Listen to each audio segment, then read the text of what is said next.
Welcome back to We Want Picks. I'm Artem MMA, and I'm going to be breaking down the next PFL Semifinals card for the PFL 2025 World Tournament. This card's going to be taking place this Friday on ESPN for the main card and ESPN Plus for the prelims at 8:30 p.m. Eastern Time. Now, there should be a pretty good card. Now, there is only 9 fights, but I do think it does feature some pretty big names and probably some of the more popular and well-known fighters under the PFL's roster, as well as, of course, the return of Sergio Pettis taking on Raufeon Stots. That is a pretty exciting fight at bantamweight. Now, of course, I am a bit late on this one. If you guys are a premium member, I'm sure you probably have been wondering where the article is. And the article has been, it's been a little bit late. And the reason is I've been overseas. I've been in the Pacific Islands. More specifically, I've been in Tonga on a holiday over there. And I just got back into the country today. And I have spent the majority of my afternoon and evening taping this card. So hopefully we can get some good picks going. Last week, I think I had a pretty good PFL card. It wasn't incredible, but I did sweep the LFA, so I did make up for that, hopefully. And of course, this week I will be doing another article on the We Want Picks website, which is $10 per month. But if you do sign up using my code ARTEM, you do get 10% off your first membership. So with that being said, given that there's only 9 fights on this card, I do want to make it relatively quick. We'll get into my predictions. So the first fight of the night is going to be between Rafael Xavier and Karl Albrektsson. And as you guys know, I have been a fan of Albrektsson for a while. When Bellator did pick him up for the second time quite a few years ago, I was very excited to see what Albrektsson was potentially going to be able to do on the world stage. Because the thing is, he has a win over Viktor Nemkov, he has a win over Vadim Nemkov, and he also does have a fight against Yuri Prohaska. And it started out pretty well. He actually got a win over Dovlet Yalchimuradov, which is actually insane to think about now, given that Dovlet-chan Yalchimuradov recently won the $1 million. And then kind of since then, it's been a little bit up and down, but mostly down. He did lose to Chuck Campbell, which is a regional scene loss, but Chuck Campbell actually has been in there with guys like Ozzy Diaz, Billy Elikana, and Modestas Bukauskas, who are all guys that are in the UFC right now. And Chuck Campbell's a guy that's just going to be tough for anyone, but losing to him by knockout is a little bit kind of upsetting, you know, and the reason why he does lose by knockout so much is because he doesn't move his head. He just never does.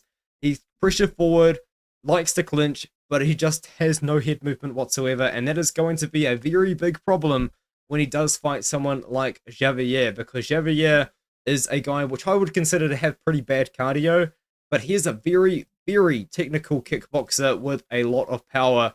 And he actually gave Simeon Powell a very, very close fight in their last one. And I would actually almost argue that he should have won that fight based on the first round, where he had Powell in a lot of trouble, and the third round, which in my opinion, I just thought Xavier did more in the third round to win that fight. Now, on paper, a lot of these wins, a lot of these performances aren't all that impressive. And I think that you could say that there is some concern, given the fact that I would consider Xavier to be a very one-dimensional fighter. Just really given that he is purely a kickboxer, he throws a lot of stuff that is like not really that common in MMA. Like he throws a lot of front kicks, he even throws X kicks. I think he caught Simeon Powell with a push kick to the face in the first round. You don't really see all that much. But the thing is, Albrektsson's going to be backing him up the entire time.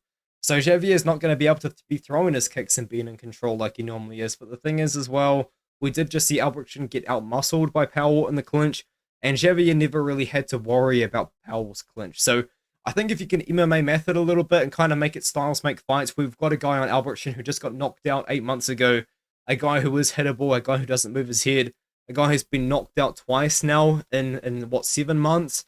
That's concerning to me. And Xavier, he has had fights cancelled recently, which you do not really like to see, but I think just given the kickboxing credentials, not really the credentials, just the skill set that he does have, I think he is eventually going to catch Albrektsson, but I think it's going to have to be early because his cardio, as I did say, isn't very good. I'm going to go with Xavier by knockout. This is a very low confidence pick, by the way, and the fact that Xavier is minus 165, I think it's a bit wide. Now, I do know that maybe deep down in my heart of hearts, there is a bit of a slight bias to Albrektsson, but I do think him being a plus 135 underdog is a little bit wide. I think this is just genuinely a 50-50 fight, straight down the middle.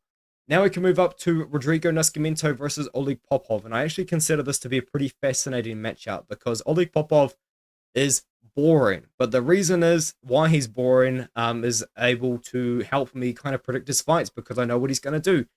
All Oleg Popov wants to do is get a takedown or just clinch and stall up against the cage. Now, he doesn't have an exciting style to watch. It is a style that has managed to win him a lot of fights, but maybe you could argue he lost against Karl Williams. Now, I think that there is a good argument that Popov won that fight, but it seems to be a lot of people think that Karl Williams won the fight, which is fair enough, given the fact that Popov genuinely spent the entirety of the second round just leaning on Williams. And in the third round, I think you could argue that Williams just did more damage, even though Popov did get a couple of takedowns, but he didn't do any damage with them. So I think that's kind of how you could argue that fight. But the point is, all Popov wants to do is he just wants to get that takedown and he wants to lay on you. That's all he wants to do. And Rodrigo Nascimento statistically has very good takedown defense. In the UFC, his takedown defense was 60%, if I'm not mistaken. It was actually perfectly 60% against, no, it wasn't, sorry, against Romanov. Romanov was 60% attempting takedowns on him because I think Romanov attempted 10 takedowns on Nascimento, but he got 6 of them. I think Derek Lewis attempted 4 takedowns on him, but he only got 1 of them, so that was good takedown defense for Nascimento. And then before that, a lot of these guys didn't really get takedowns on him, and I think Ilir Latifi went 2 for 7, if I'm not mistaken. The thing about Nascimento, though, is a lot of people think that he actually lost this fight against Abraham Babley. Once again, kind of just like the Xavier versus Powell fight, comes down to that third round. Do you score it for Babley? Do you score it for Nascimento? It's a close round.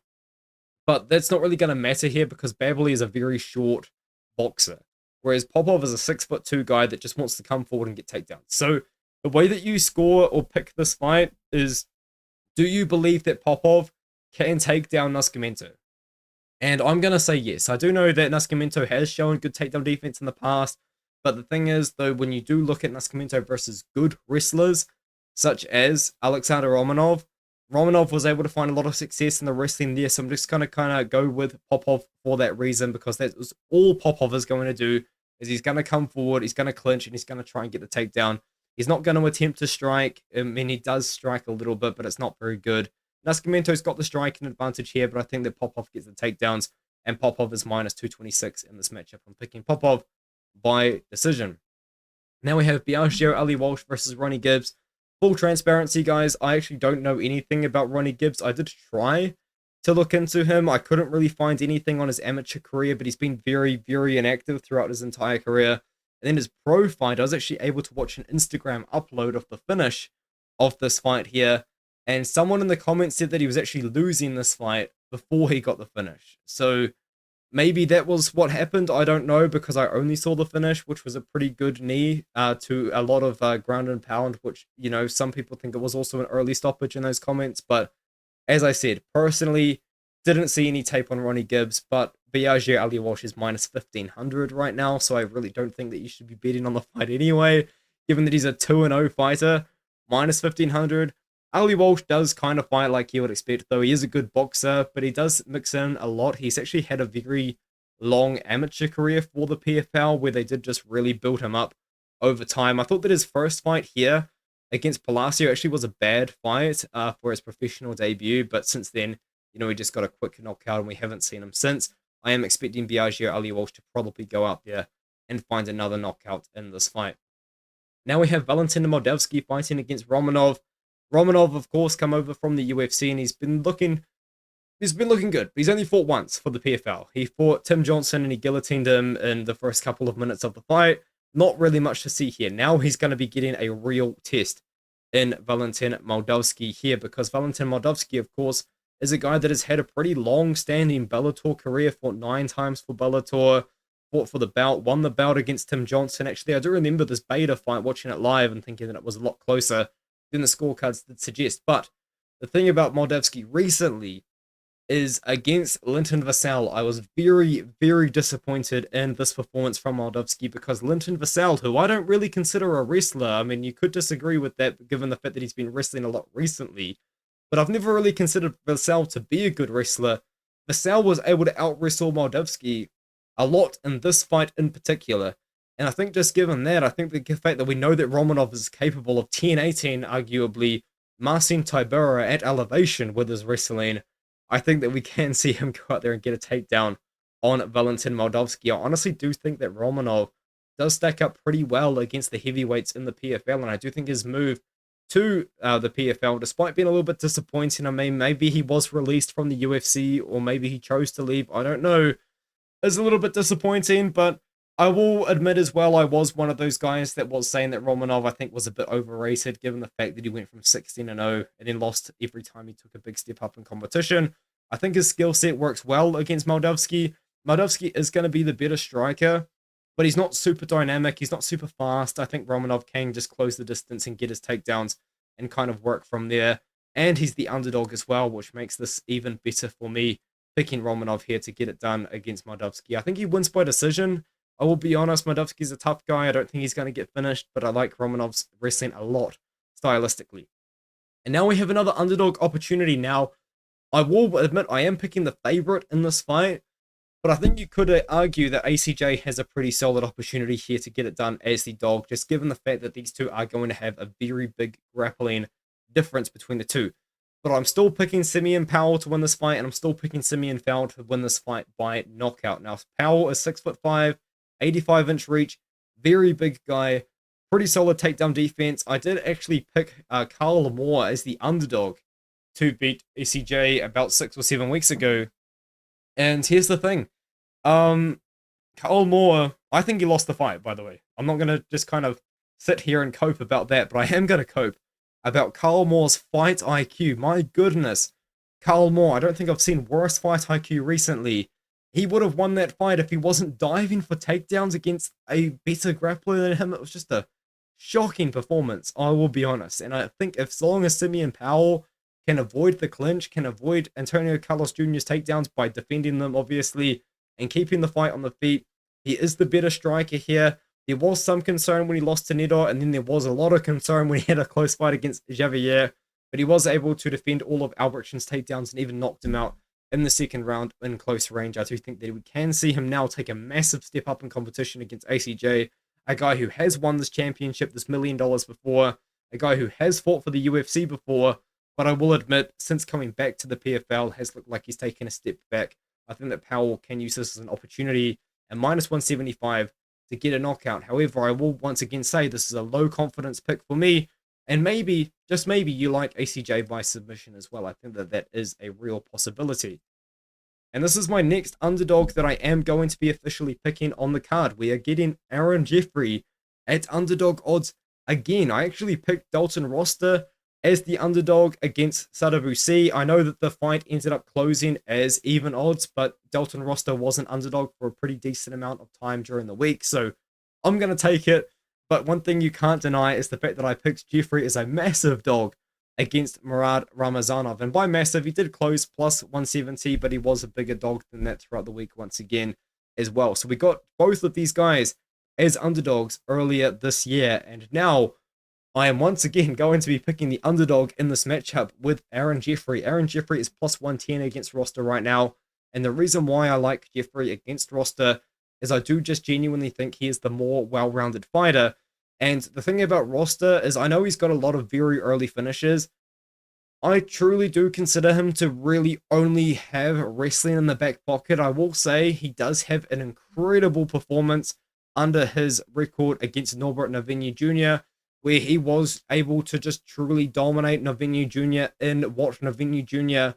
was best in, and that is an incredible performance, which I won't take anything away from him there. However, there still is some concern about Rosta's cardio going into the second and the third round especially, and also just the fact that I think that as long as the fight is on the feet, I think that Aaron Jeffrey is the better striker of these two guys. You know, Rosta is going to have a very, very slight reach advantage, but I don't think it's really going to matter too much, given the fact that Jeffrey does strike from range relatively well. It's not something he's best at. We guys know that Jeffrey does love to clinch, and that's a little bit concerning against a very good wrestler in Rosta. But the thing about Jeffrey is, I think that he's improved a lot recently. The fact that he was able to beat, in my opinion, a pretty similar stylistic matchup, a guy that can wrestle but can't really strike all that well, in Murad Ramazanov, and a guy that I think that a lot of people were actually predicting to go pretty far at 185 pounds. I like Jeffrey a lot in this matchup as the underdog. So I'm going to be picking Aaron Jeffrey once again as the underdog to defeat Dalton Rosta. I think he's just a bit more well-rounded. I think he can get a bit more damage done throughout the fight. So the next fight, of course, is now going to be that bantamweight bonus fight. And honestly, I think it's going to be quite interesting to see what the very, very top of the bantamweight division at the PFL looks like now with the absence of our favorite, Patchy Mix. Now, of course, Patchy Mix does actually have a very big win over Raufeon. Stots actually knocked him out pretty brutally a couple of years ago.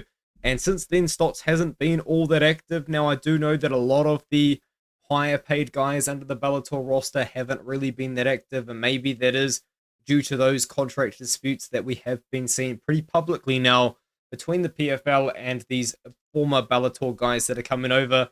Maybe Stots is a victim of that, and that maybe that's why we haven't seen him fight that often. Now, on the other hand, we have seen Sergio Pettis be relatively active. He was the champion of Bellator. Of course, he did win that by defeating Kyoji Horiguchi in a big comeback, kind of out of nowhere, massive highlight spinning back fist KO, which was actually massive for him, and it actually got him the fight against Patricio Pitbull, which was, I think, relatively boring, but it was just mostly Pettis piecing up Pitbull, and Pitbull clearly drained himself way too much to make 135 pounds, even though Pitbull himself is only 5'6" as well. And then since then, he did lose to Patchy Mix, our Xavier, our favorite, our boy, our one and only. And then after that, he lost to Kyoji Horiguchi, and he actually, once again, almost had another one of these spinning back fist moments, because he actually caught Kyoji Horiguchi in the third round with a clean right hand that dropped Horiguchi. But Horiguchi, for the very large proportion of this fight, even though Horiguchi as well had a massive size disadvantage against Pettis, was just out wrestling Pettis easily. He was taking down Pettis at ease. You know, this was also in a ring, not a cage, so a lot of these takedowns were out in the open. Maybe Pettis, you could argue, would have found better success defending the takedowns if he had the cage to his back to really help him defend. But at the end of the day, Kyoji Horiguchi was just kind of just dominating him in the wrestling and the grappling department. And because of that, I think just given the fact that Raufeon Stots' style truly is just purely wrestling, we don't really see Stots wrestle all that much. Wrestle, oh my goodness. Strike all that much. He purely is a wrestler. We've seen him beat Danny Sabatello in the wrestling department actually 2 times now, and then he did beat Marcos Bruno in the wrestling department again, a guy that actually in the past has lost to Danny Sabatello as well. It is quite funny how the PFL matchmaking works sometimes, but just given that, I think that we are going to see Stots out-wrestle Pettis.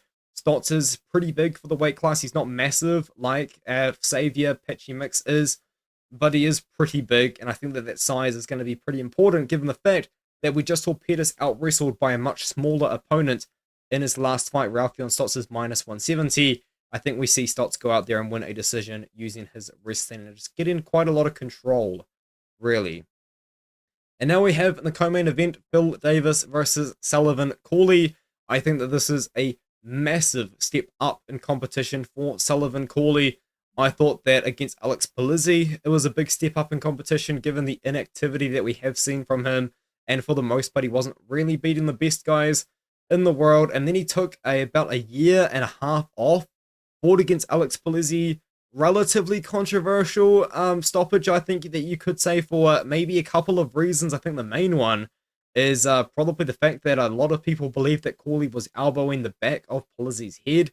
And some people even think that it was an early stoppage. But just given the fact that Polizzi at this point has been knocked out so many times, I think an early stoppage for Polizzi is a very, very good thing. But the way that Cauley won that fight was controversial. Seemed like some 12-6 elbows, which are illegal in the PFL. They're legal in the UFC now for some events. It's just confusing, but it's illegal in the PFL.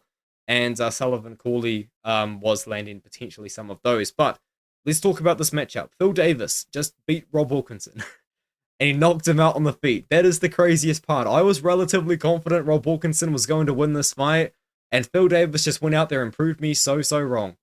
Maybe Rob Wilkinson, I think it is just kind of a situation where Wilkinson looked so good when he was on the juice, and then he failed that USADA test when he fought against Thiago Santos, and he just hasn't looked the same since.